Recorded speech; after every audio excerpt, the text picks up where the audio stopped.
Welcome to AHS academy mixed math ক্লাসে আপনাদেরকে স্বাগত। আজ আমরা বিভিন্ন পরীক্ষাতে আসা ম্যাথগুলোকে কভার করব। চলুন তাহলে ক্লাসটি শুরু করা যাক। প্রথম প্রশ্নটিতে কি বলা হয়েছে? প্রথম প্রশ্নটিতে বলা হয়েছে একটি বাক্সে 1 টাকার মুদ্রা, 50 পয়সার মুদ্রা, 25 পয়সার মুদ্রা মিলিয়ে মোট 378টি মুদ্রা রাখা আছে। তাদের মূল্যের অনুপাত 13:11:7। ওই বাক্সে মোট কয়টি 25 পয়সার মুদ্রা আছে সেটা আমাদের জানতে চেয়েছে। তাহলে প্রথমবারে কি বলা হয়েছে? 1 টাকা, তো তাহলে 1 টাকা, তারপরে কি 50 পয়সা, তো 50 পয়সা আর 25 পয়সা বলে দেওয়া রয়েছে। তারপরে কি বলা হয়েছে? তাদের মূল্যের অনুপাত 13:11:7। মূল্যের অনুপাত মানে কি? Number of ratio. তাহলে নাম্বার অফ রেশিও কত বলে দেওয়া রয়েছে? 13:11:7 এটা বলে দেওয়া রয়েছে। তাহলে আমরা এবার কি ভ্যালু অফ রেশিও বার করতে হবে। তাহলে ভ্যালু অফ রেশিও বার করতে গেলে কি করতে হবে? 13টা 1 টাকার কয়েন মানে কি 13 টাকা ইস্টু, আর 50 পয়সা রয়েছে, তো 50 পয়সা দুটো দিলে তারপর তো 1 টাকা হয়। তাহলে এর সঙ্গে 2 গুণ, তাহলে 11 রয়েছে, তো তাহলে 11 দোকানে কত হয়? 22।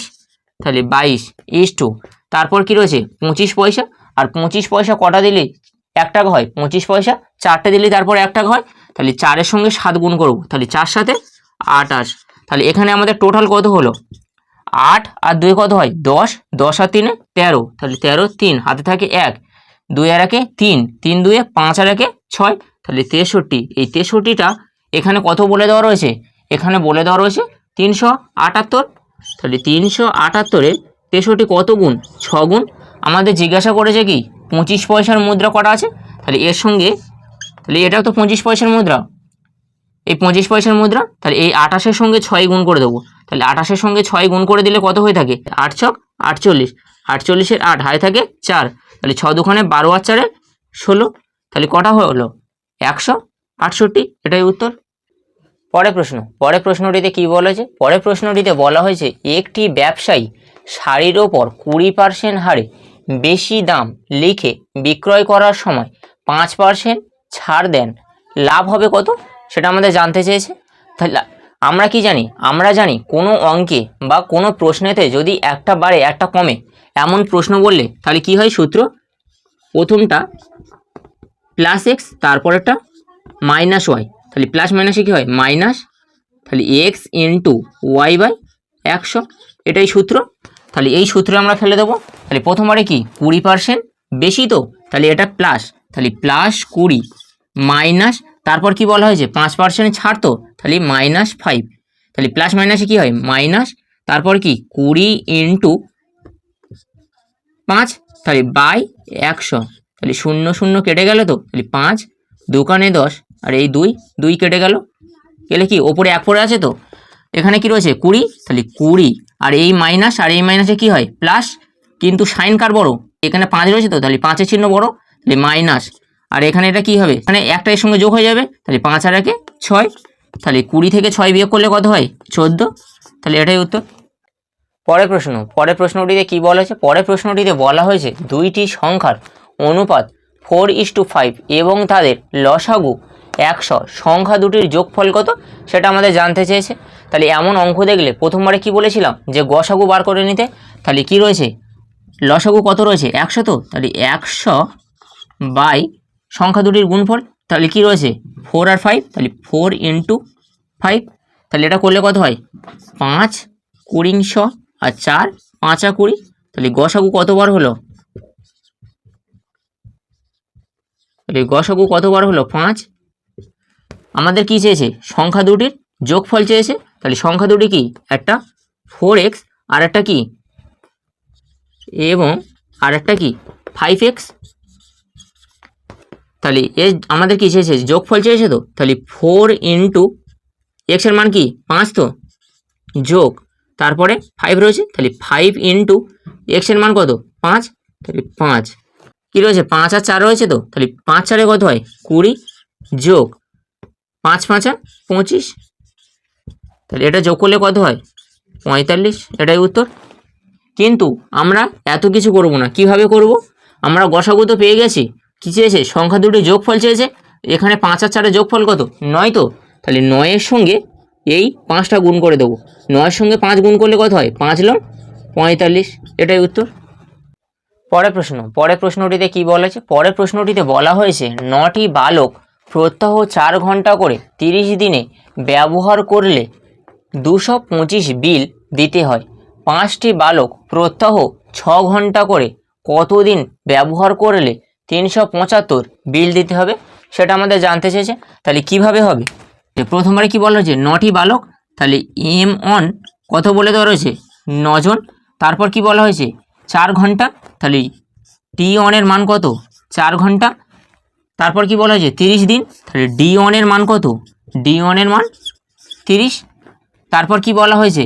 225 বিল দিতে হয়, এটা কি? W2 এর মান 225। তারপর কি বলা হয়েছে? 5টি বালক, তাহলে M2 এর মান কত? 5। তারপর কি বলা হয়েছে? 6 ঘন্টা, তাহলে T2 এর মান কত? 6। তারপর কি বলা হয়েছে? বলে দেওয়া রয়েছে 375 বিল দিতে হয়, এটা কি? W1 এর মান, তাহলে W1 এর মান কত? 375। তাহলে আমাদের জানতে চেয়েছে কি? তাহলে D2 এর মান কত, সেটা আমাদের জানতে চেয়েছে। তাহলে কিভাবে হবে? তাহলে এর সূত্র কি? M1 into D1 into T1 by W2 সমান সমান M2 into D2 into T2 by W1। তাহলে M1 এর মান কত? 9। তারপর কি? D1, তাহলে D1 এর মান কত? 30 ইন্টু T1 এর মান কত? 4 বাই W2, তাহলে W2 এর মান কত? 225 সমান সমান, তাহলে M2 এর মান কত? 5, তাহলে 5 গুণ D2 এর মান কত? D2 এর মান জিজ্ঞাসা চিহ্ন, তাহলে D2 এর মান জানি না, তাহলে D2 ইন্টু T2 এর মান কত? 6, তাহলে 6 বাই W1 এর মান কত? 375।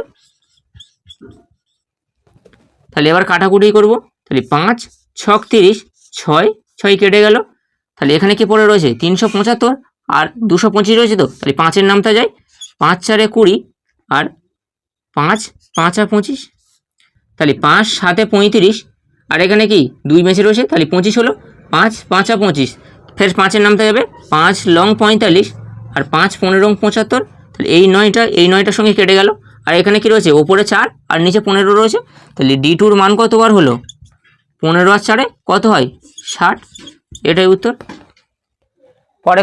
পরের প্রশ্নটিতে কি বলা হয়েছে? পরের প্রশ্নটিতে বলা হয়েছে প্রথমে কোনো লোকের বেতন 50% কমানো হলো, তারপর তার বেতন 50% বাড়ানো হলো, সেক্ষেত্রে তার বেতন শতকরা কত বাড়লো বা কমলো, সেটা আমাদের জানতে চেয়েছে। তাহলে কিভাবে হবে? প্রথমবারে কি 50% কমানো হলো, তারপর কি 50% বাড়ানো হলো, তাহলে কমানো হলো কি মাইনাস সূত্র, তাহলে মাইনাস এক্স, তারপরে প্লাস ওয়াই, তাহলে প্লাস মাইনাসে minus X into Y by 100, এটাই ফর্মুলা। তাহলে প্রথমবারে কি 50% কমানো হলো, তাহলে মাইনাস 50, তারপর কি 50% বাড়ানো হলো, তাহলে প্লাস 50 মাইনাস, তাহলে 50 ইন্টু 50 বাই 100, তাহলে 0 0 কেটে গেল। আর এই দেখি কি প্লাস মাইনাসে কেটে গেল, মাইনাস 50 আর প্লাস 50 কেটে গেল, তাহলে কে রয়েছে? 5 আর এফার 5 রয়েছে, তাহলে 5 5 কত? 25, আর আগে কি ছিল? মাইনাস চিহ্ন ছিল, তাহলে কি 25% ক্ষতি। কিন্তু আমরা এমনভাবে করব না, কিভাবে করব? প্রথমবারে কি একই পার্সেন্টেজ দেওয়া রয়েছে তো, তাহলে কি রয়েছে? একই পার্সেন্টেজ থাকলে এই শূন্যর কথা ভাববো না, দুটো 5 রয়েছে তো, তাহলে 5 5 25 তো। এবার কি বলা হয়েছে? প্রথমবারে বাড়লো, তারপরে কি প্রথমবারে কমলো, তারপর বাড়লো বলা হয়েছে। তাহলে একই পার্সেন্টেজ যখন থাকবে, বাড়লো বা কমলো যখন বলবে, তাহলে সর্বদা মাইনাস হয়ে থাকে। তাহলে 25% মাইনাস মানে কি 25% ক্ষতি, এটাই উত্তর। পরের প্রশ্নটিতে কি বলা হয়েছে? পরের প্রশ্নটিতে বলা হয়েছে কিছু লোক কোনো কাজের 3/7 অংশ করে 28 দিনে, কাজের বাকি অংশ 21 দিনে শেষ করতে আরও 14 জন লোক নিযুক্ত করা হয়েছিল। ওই কাজের প্রথমে কতজন লোক নিযুক্ত হয়েছিল, সেটা আমাদের জানতে চেয়েছে। তাহলে কিভাবে হবে? প্রথমবারে কি বলা হয়েছে? কিছু লোক, তাহলে M1 কিছু লোক বলা হয়েছে, তাহলে লোক আমরা জানি না, সেটাকে আমরা ধরবো এক্স। তারপর কি বলা হয়েছে, কাজ করে 3/7 অংশ, তাহলে এখানে W1 কত বলে দেওয়া রয়েছে, 3/7, করে কত দিনে, 28 দিনে, তাহলে D1 সমান সমান কত বলে দেওয়া রয়েছে, 28 দিন। তারপর কি বলা হয়েছে, বাকি অংশ 21 দিনে করে, তো তাহলে বাকি অংশ কত, 3/7 অংশ করেছে, তাহলে বাকি আছে কত, 1 মাইনাস 3/7, তাহলে 7 1 7, 7 থেকে 3 ভাগ দিলে কত হয়, 4/7, তাহলে বাকি আছে কত, তাহলে W2 কতবার হলো, 4/7, 21 দিনে করে, তো তাহলে D2 সমান সমান কতবার হলো, 21। আরও 14 জন লাগে বলা হয়েছে, তাহলে M2-র মান কতবার হলো, প্রথমবারে কি x জন লোক করছিল, আরও 14 জন নিয়েছে, মানে কি x প্লাস 14। তাহলে আমাদের জানতে চেয়েছে কি, আমাদের এবারে জানতে চেয়েছে ওই কাজে প্রথমে কতজন লোক নিযুক্ত ছিল, সেটা আমাদের জানতে চেয়েছে। তাহলে প্রথমবারে কি x জন লোক ছিল, তাহলে x ইন্টু, তারপর কি আমরা জানি কি এই W1 আর W2রা সবসময় কি উল্টে বসে, তাহলে এখানে কি রয়েছে 4/7 ইন্টু D1 এর মান কত, D1 এর মান 28, তাহলে 28 সমান সমান, তারপর কি রয়েছে M2, তাহলে M2-র মান কত, x প্লাস 14 ইন্টু, তারপর কি W2 আর W1 কি সবসময় উল্টে বসে, তাহলে উল্টে বসলে কি হয়, এবারে 3/7, তাহলে 3/7 ইন্টু 21, D2-র মান তাহলে 21, তাহলে 7 3 21, 7 4 28, তাহলে 4 4 16, 16-র সঙ্গে x গুণ করলে কত হয়, 16x সমান সমান, এদিকে কত হয় 3 3 9, তাহলে 9-এর সঙ্গে x গুণ করলে কত হয়, 9x প্লাস 9-এর সঙ্গে 14 গুণ করলে কত হয়, 126, তাহলে এবারে কি এদিকে 9x রয়েছে, তো আর এদিকে কি 16x রয়েছে, তাহলে এই 9xটাকে এপারে নিয়ে আসবো, করলে কত হয় -9x, তাহলে -9x এর পরে থেকে 16x কত 7x, তাহলে 7x সমান সমান কতবার হলো, 126, তাহলে এটা কাটাকুটি করলে কত হয় 18, তাহলে x সমান সমান কতবার হলো 18, তাহলে কতজন লোক নিযুক্ত করা হয়েছিল প্রথমবারে, 18 জন, এটাই উত্তর। পরের প্রশ্নটিতে কি বলা হয়েছে, পরের প্রশ্নটিতে বলা হয়েছে এ ও বি প্রত্যেকে 28 রানে 8টি করে উইকেট পেল, পরে এ 35 রানে আরও একটি উইকেট এবং বি 56 রানে আরও 4টি উইকেট পেল, কার উইকেট পাওয়ার গড় অপেক্ষাকৃত ভালো, সেটা আমাদের জানতে চেয়েছে। তাহলে প্রথমবারে কি বলা হয়েছে এ, তাহলে এ প্রথমবারে কি 28 রান, তাহলে 28 যুক্ত, তারপর কি পরে আরও 35 রান দিয়েছে, তাহলে 35 রান সমান সমান টোটাল কত, এখানে 8 5 13, 3 হাতে থাকে 1, 3 আর 1 4, 4 আর 2 6, তাহলে 63 রানে মোট কয়টি উইকেট নিয়েছে, 9টি, প্রথমবারে 8টা ছিল, তো তারপরে পরে 1টা উইকেট পেয়েছে, তাহলে 8 আর 1 কত হয় 9, তারপর কি বলা হয়েছে বি, তাহলে বি প্রথমবারে কি 28 রান খেয়েছিল, তারপর কি আরও 56 রান দিয়েছে, টোটাল রান কত হয় 8 6 14, 4 হাতে থাকে 1, 5 আর 1 6, 6 আর 2 8, তাহলে 84 রানে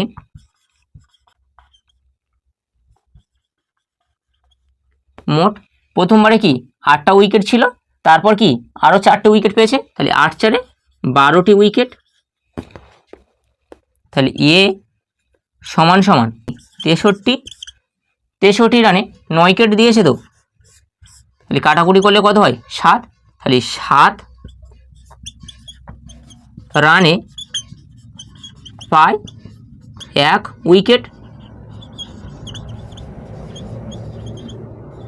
এবার বিটা বার করব, তাহলে বি সমান সমান, তাহলে বি কত 84 রান, তাহলে 84/12, তাহলে 84 দিয়ে, তাহলে 12 দিয়ে 84 ভাগ করলে কত হয় 7, তাহলে সমান সমান 7, তাহলে 7 রানে পায় 1 উইকেট,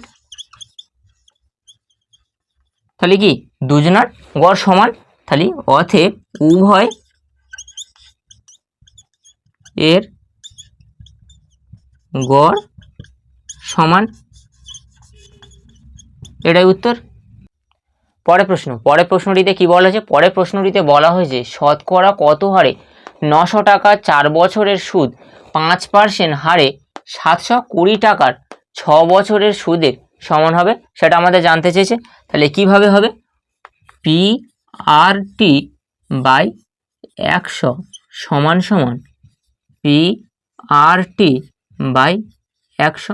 তাহলে প্রথমবারে কি পি কত বলে দেওয়া রয়েছে? 900 টাকা, 900 ইন্টু আর এর মান আমরা জানি না, তাহলে আর ইন্টু তারপর কি 4 বছর বলে দেওয়া রয়েছে, তাহলে 4 বাই 100 সমান সমান তারপরে কি পি কত বলে দেওয়া রয়েছে? 720, তাহলে 720 ইন্টু আর এর মান কত? 5% বলে দেওয়া রয়েছে, তাহলে 5% ইন্টু টি কত বলে দেওয়া রয়েছে? 6 বছর, তাহলে 6 বাই 100। তাহলে এই নিচের 100 কেটে গেল, তাহলে এই শূন্য কেটে গেল, তাহলে 9 নামতে যাবে, 9 10 90, 9 8 72, তাহলে 4 2 8, 5 2 10, তাহলে এই দুই কেটে গেল, তাহলে আর এর মান কতবার হলো? তাহলে আর পার্সেন্ট সমান সমান কতবার হলো? 6, এটাই উত্তর।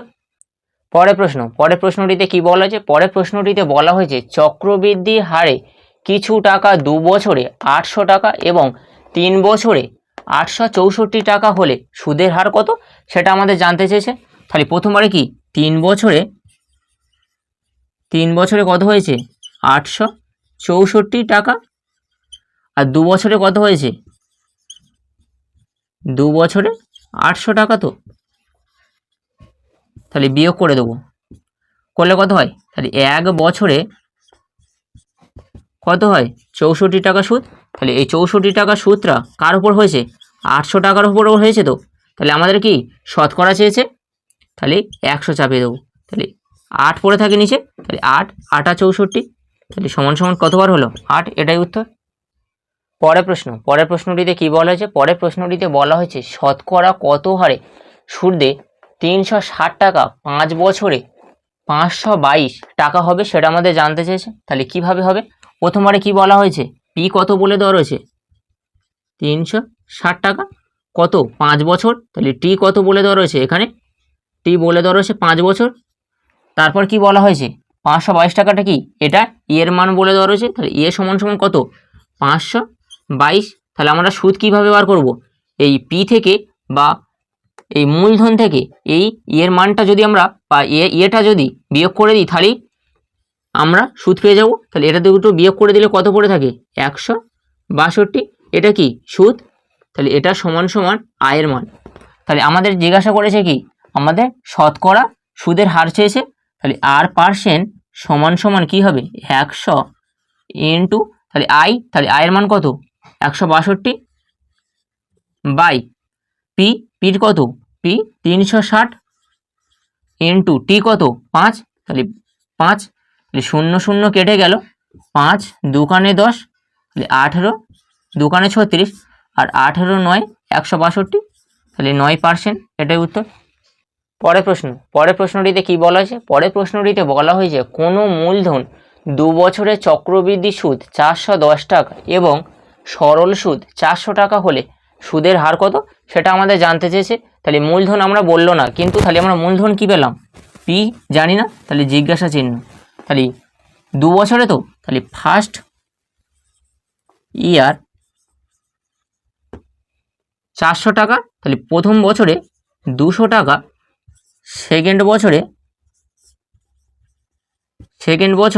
200 টাকা, আর এই কি 410 বলেছে, তো তাহলে 2 2 কত হলো? 200 টাকা 400 টাকা, আর এই ইরির ওপরে কি 10 টাকার সুদ।